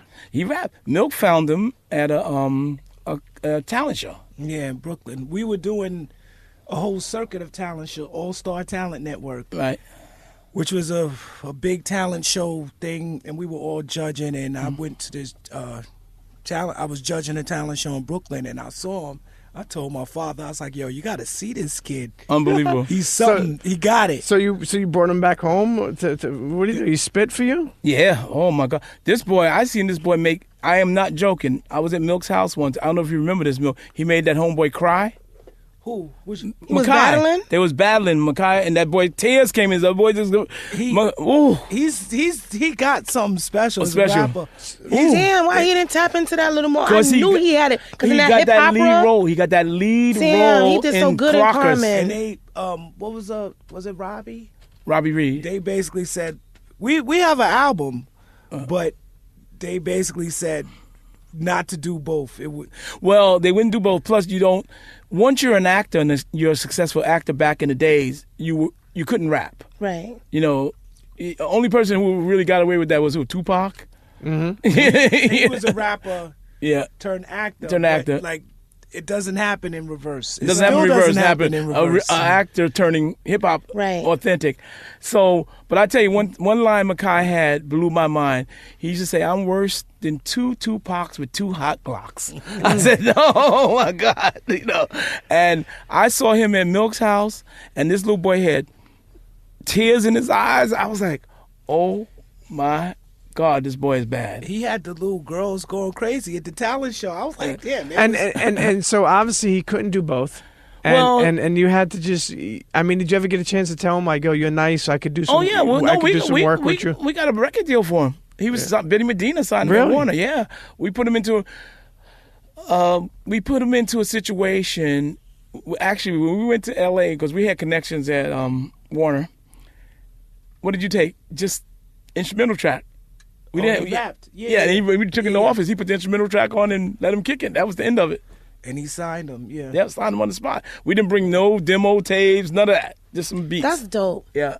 No, we jumped. The three of us jumped on the plane, went out to L.A. We went down to. We had a little time on Sunset Boulevard. No, no. That's the first time Mekhi ever been to a strip club. Really? Well, I'll put this on. It was Milk's birthday. We were hanging out with the people from Priority Records, and it was your birthday. And me and Guy went over to the bar and we put this strip on Milk, and she was like Spider. So Milk was sitting like here in a corner, like this.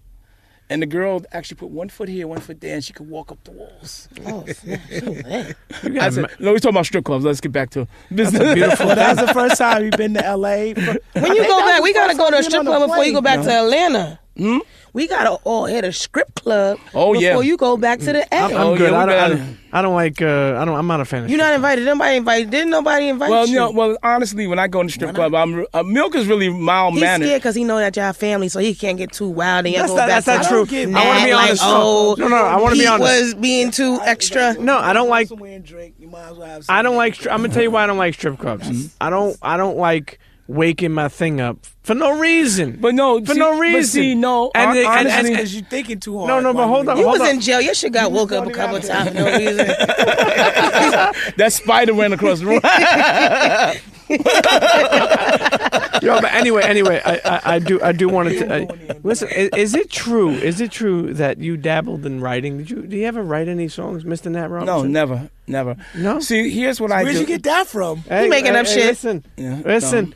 I No. got the archives. Are you sure you never wrote any? Songs? You in business. You have to stay in your lane. Ooh, say that again.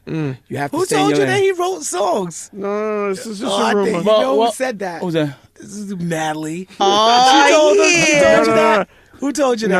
Who told you that? No. There's no dry He's snitching. scared. on It was. that. It was. Natalie. It was Ward. No, wait a minute. I'm sorry. I did write songs. But I thought you were talking about in the hip hop days. Yeah, when I was a young kid, like 14 years old.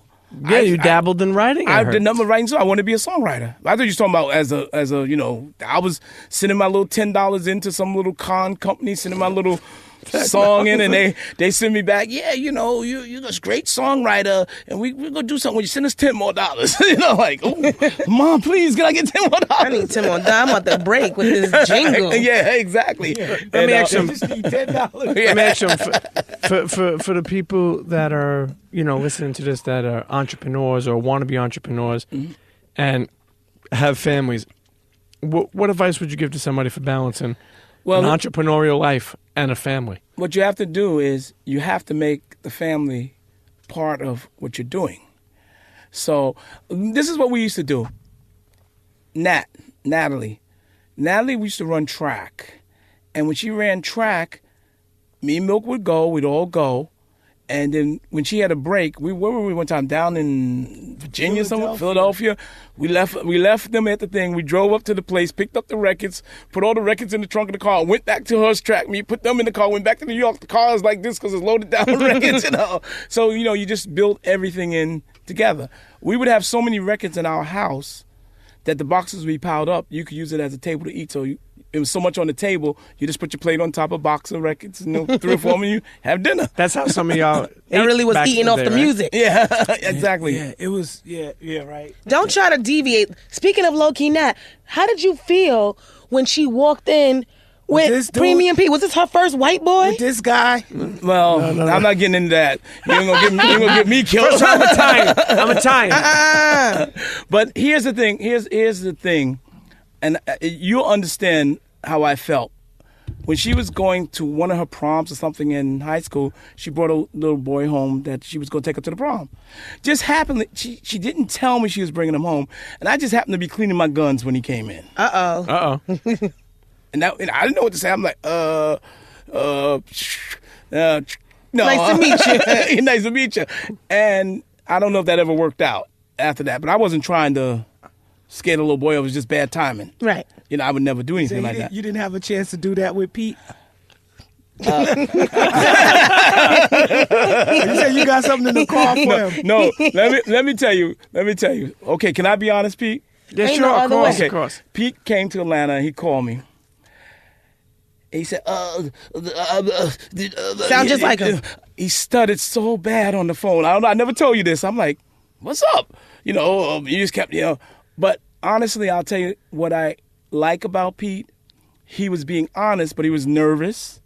And guy told me, you thought I was some crazy. Thought you was Suge Knight. Yeah, something like that, And he stuttered and he went through the thing. But then when he got his act together, next time he came back to Atlanta, he got him a bottle of wine. He came over to the house, broke open the wine, and we got a chance to build. Right. Yeah, I seen all the plaques. Yeah. He brought out all the plaques Yeah. with Sinead O'Connor, right? Yeah, Janet Jackson. MC Light. MC Light, Eamon. Milk D. Oh, God. Mary J. Blige. Mary J. Oh, I don't want to get into that whole thing, but to get back into the thing, Top Billing, if you go to wesample.com, what's Top Billing have, 220?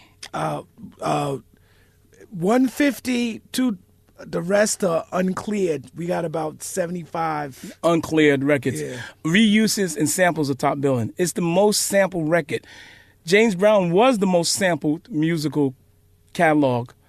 Top Billing is the most sampled song of ever. That's crazy. Yeah. That's dope. Actually, you know what? That you brought up Suge, and you got to tell the story. I remember you telling me a story. If you When I met Suge?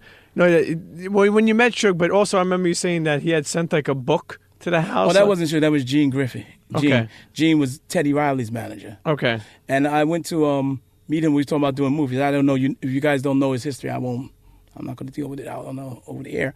But I went and met him once. He wanted to make movies with me. He said, "Oh yeah, I want to make these movies." Which I said, "Okay." Somebody told me you got to be a little careful. So I went back to my office. He gave me a book about the film business. So I said, "Okay." I gave it to my assistant. I said, "Look, find out how much that book costs." She says, "It costs $28." I said, "Get a check written, send him a check for $28." What you mean? Talk about Suge? No, I'm talking about Gene. No, he's talking about Gene. And Why is that? Gene was the original Suge. Just so y'all know, he's the original Suge Knight. But why did you make sure they sent that $28? Because I come from the street. Okay. And I know how the guys work in the street. If I take that book and I go make movies, he's gonna say, "I got you started. You owe me. You owe me." I saw him the next time I saw him. He walked over to me, hugged me. He said, "You are such a street in. You sent me $28." I said, "And you cashed the check." He just hugged me. I said, What about Suge? Did you ever meet Suge? Yeah, I met Suge. A lot of people was trying to put me together with him. We was at a Grammy party, and it was after the Grammy party. The artists had gone. It was me, Big V, and Reggie. And so we had the limo. We hanging out, and somebody come up and said, "Hey, Suge wants to meet you, Nat." And I said, "Oh, well, okay." So I went over to meet him, and I had Big Reg with me, 400 pounds, but I wasn't rolling with no security. I'm just hanging out with my boys, And so he talked. We say, "Hey, Nat, I got this project I want to do called Somebody Need Love Too." Hoochie Need Love Too. He wants Light to be on it. Oh, I'd like to be on it. He said, so he said, "Oh yeah, here's my hotel. Could you give me a call tomorrow?" I said, "Okay." Then Snoop said, "Oh, somebody ran in. Somebody's coming down the street. Everybody here don't tuxedos. Everybody jumps out and run." I said, "Okay, cool." So we walk outside and we look down the street. I'm not saying these people were doing it, but it was somebody stomping somebody down the street, and we got in our limo and left. So I called the next day, and my name wasn't on the list to put the calls through. So I didn't put the calls through, so I left a message. And then Light saw him somewhere. He said, "Yeah, I was talking to Nat. I want you to do this thing. Hoochies Need Love Too." Light said, "A song called I'm not going to do no song Hoochie. I don't even know what the F of Hoochie is." I'm doing no effing song. I said, "Wow." She okay, Light, okay. Everybody's scared of Suge. Except Light. Really? I said, I would have said that, my brother be trying to stop me down, But, women have that thing, Sure. She stuck. She said it how she felt. Yeah, I don't even know what that is. I'm not doing no song. Hoochie Need Love Too. But anyway, that was, I met him that time, and, we really never cross paths ever again, but it was very respectful from both sides, and that was it. I met Gene, I met Suge, I met Perry out of Detroit, all the guys, And Milk, you think about it, you traveled the world. Traveled the world. And also you, I remember Nat telling me that, she shows me pictures of like being in London at like 9 years old or 8 years old. Less than that, I took her to Paris when she was about, I don't know, maybe 6-7 years. Her and Ward, I took them to Paris for Midam. It's a music festival in Cannes. Yeah. We used to, you turned her bougie. She turned around and told me she got mad stamps on her passport. When I met her, she was like, "I got mad stamps on my passport. Where's yours?" What you got on yours? Yeah, Nah, I'm only playing. But you know what? Even I remember her telling me that I think like somebody like at a party one time was like, "Yo, she could be like a model or a star," right. And you told her no, or something like that. Like and. Just from having a daughter myself, is that because you didn't want her in that business? No. That's. I think that's a little mixed up because I had a friend that was doing a show at the. She's the curator for the African Museum. Okay. And Paul Marshall, I don't know if you know Paul Marshall, who passed a couple of years ago. He was one of the most powerful lawyers in the music business, and his daughter was the curator, and she did this fashion show. Had all the top models there. And I brought, they said, look, we want people in the music business to put their daughters in this fashion show, all the top models. And what happened was so funny, they put a dress on her, and then they did her hair in this big thing. And I don't know, pieces and all that, a lot of work. So it was supposed to be for the opening model, who was a professional. I can't remember her name, whoever was at that time. And they couldn't take the dress off Natalie because they couldn't get it past the hair, and they couldn't take the hair back now. So she had to be the first one to walk out. Now, she'd never modeled before. Mm-hmm. So they're back there trying to show her how to model real quick. Oh, my God. When Baby came out there, she was like, shoe, like. So, no, I didn't have a problem with that. What Natalie has, she has this thing. She's not going to let you disrespect her. Leo. And she did the Essence model thing in Chicago. She went up. She was picked to do it. She went to do it. She called me and said, I'm coming back. Can you pick me up from the airport? I said, okay, what happened? She said, I'm back in the back room doing the changes. And, the girls are naked usually. They just put if you ever been back there. D, Donald Trump didn't walk in there, did he? I don't think so. I don't think he'd be running for office. I think Natalie would have ripped his eyes out. Anyway, but that's beside the point.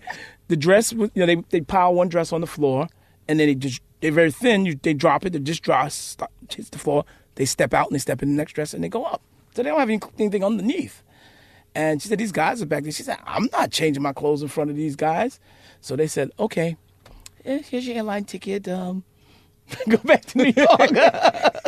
So, every time she wanted to do something, I supported her on it. No, I'm talking about industry-wise. Well, I don't like the industry in that sense because I know the industry can be over the top. Sure. A lot of drugs. Sure. I tell you, I've been in the club business even probably more so than the regular entertainment business.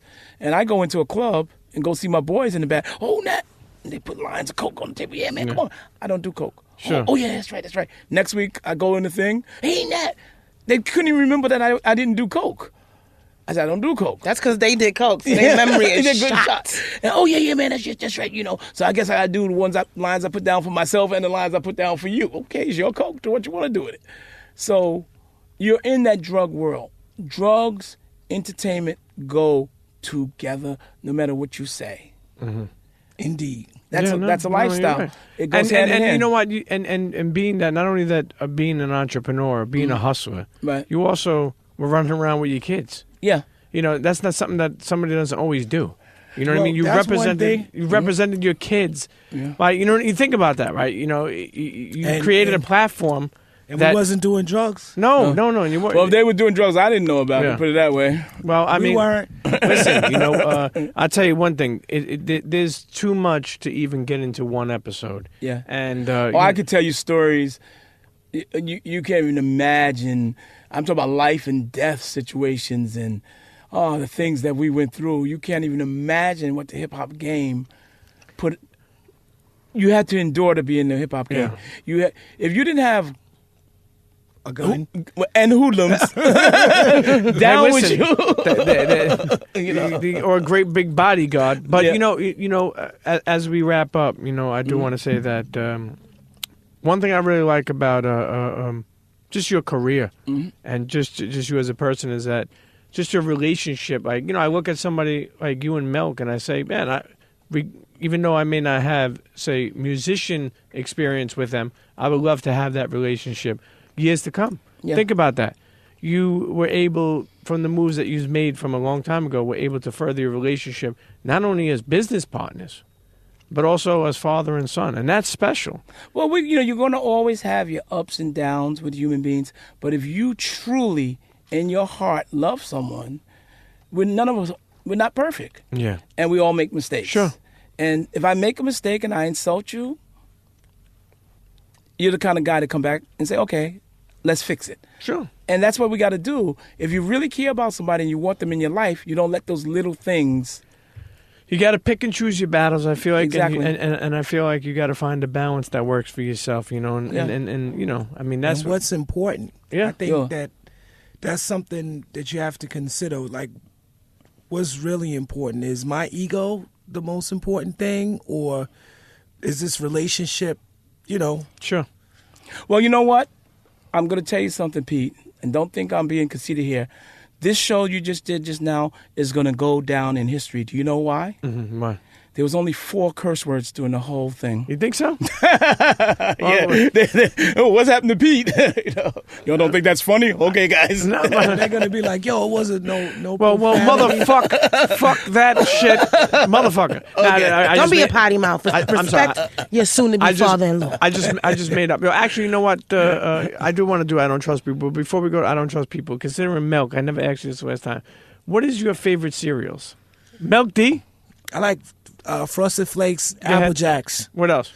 I like Cheerios. Okay. I'm usually eating the Frosted Flakes though. Me too. What about you, Nat?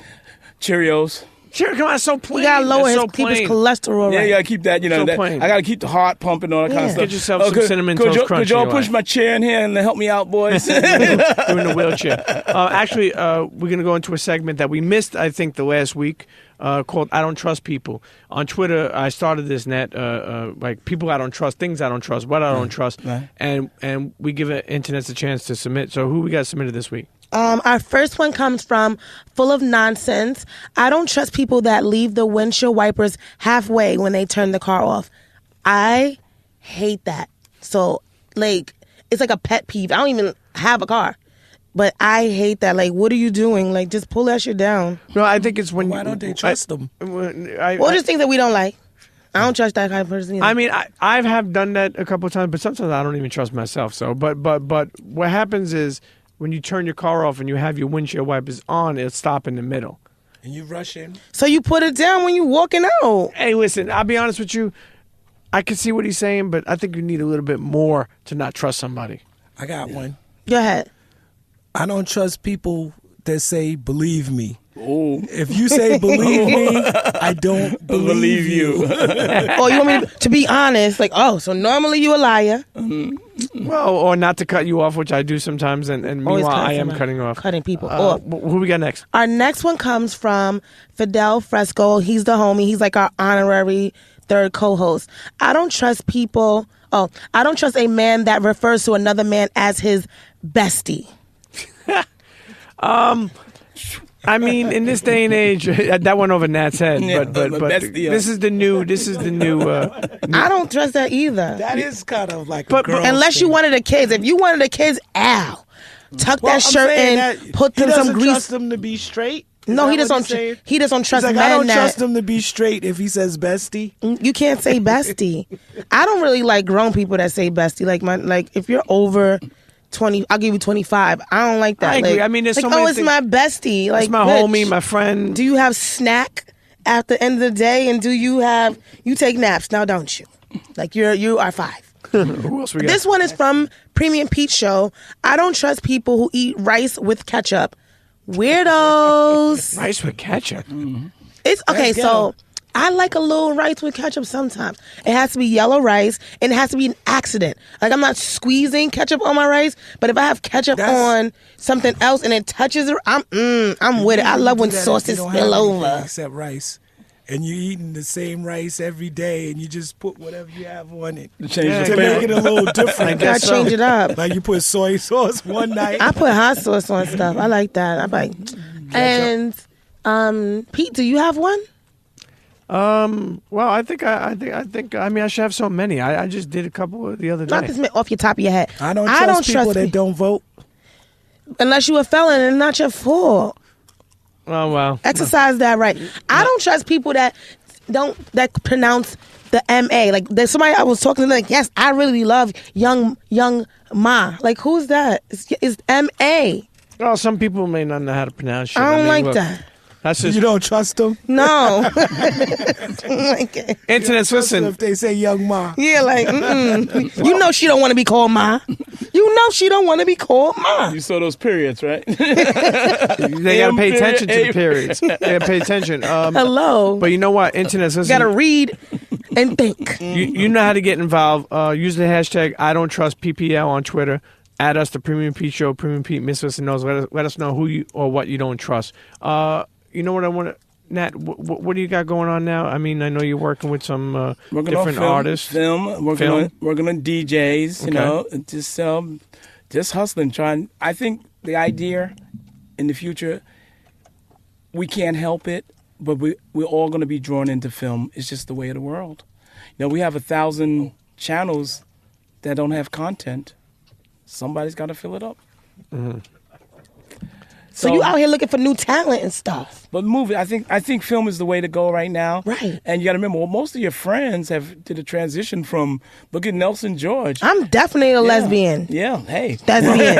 I'm all the beings. Whatever you need, I'm amphibian. Do it, girl. I can act. Well, let's act. We got to find the right script. Anybody got a script there? I'm going to flip the script. Don't you worry about it. Okay. She got, do a monologue. Her own script. But you know what? You know like what? I tell you, like I said, you in one episode, it can't be done. We got to bring you back next time you're in town. Right. I want to thank you for coming on the show and really just sharing a lot of insight. I think there's a lot of gems and a lot of stories of the golden era, even before. Well, the golden era was just part of the experience of life because we've all had good times and bad times. And if you learn something from your bad times, then it's golden. Sure, most definitely. Unless you do it again. You don't learn much. But if you don't do it again, then it's cool. Well, you want to do the same thing over and over again. Right. You know what they call that. Insanity. You know? Mm-hmm. But like I said, first of all, I thank you, Milk. Thanks for stopping by. This is Milk's second time on the show. Oh yeah. Thank you, sir. But no. Most importantly, I do appreciate the relationship that we built. More so is because of just the love I have for your daughter. I think like I feel like I met Natalie when I wasn't looking, and you you want to search for the gun? I don't have a gun. allegedly. That's how you got in here, like back in the day. You ain't walking in the building without them letting that gun. No, most definitely. So he got it. I want to, I want to thank you. I want to thank you. Honestly, I mean this. I want to thank you for creating Natalie, because I'm crazy and she's crazy at times. I do love her very much. Your daughter crazy? Well, she's crazy. Get that gun. So Pull it out. I mean, listen, you have to be crazy in a relationship. And what I mean by that is you got to find some type of balance. Sometimes, and I think sometimes some kind of excitement also. Yes. And she has made me into a better man, opened me up more. No, most definitely. And so I thank you, and I had to thank her mother too, but for creating her, because it made me, it came in a time that I really needed in life, And when I met her, it really was something I wasn't looking for and never thought that I would get back in a relationship. So, forget about, any type of music or anything like that. Just in general, I'm thankful for that, Yeah, man. Thank you. I want to say since we doing speeches. Shoot. No, it's not a speech. I'm just you ain't going to just upstage me. I'm about to hit this. I want to thank you for just inspiring, because you come from a time where we didn't have like the internet and all the resources that people have now, and you made it happen. When people were telling you no, you made it yes, and you empowered your children. And I know people was hating on Jay-Z for what he did with. You are the kind of dad that will put on the Ken costume. You go above and beyond for your children, and I salute you, black man. Thank you. And internet, make sure you guys get Think and Grow Rich. Change your life. It's on audiobook. Napoleon Hill. Yeah, Napoleon Dynamite. Hello, get it together. And we'll get you back for some more of those first we going to a strip club. Stories. When you leaving? No, we're not going to a strip club. Internet, listen. Stop speaking French. I'm talking about priority music. Us. Nat Robinson. Thank you, my brother. Thank you. Cheer. You're welcome. Milk D. Oh, yeah. No, Milk, hold on. Milk is, thank you for the theme song, Milk. You blessed us. You changed our lives. You gave us the official theme song with the most sampled song. Like, we ill. Step up if you want to get Mary J. Premium Peak. That's all that matters. See you next episode. Ciao.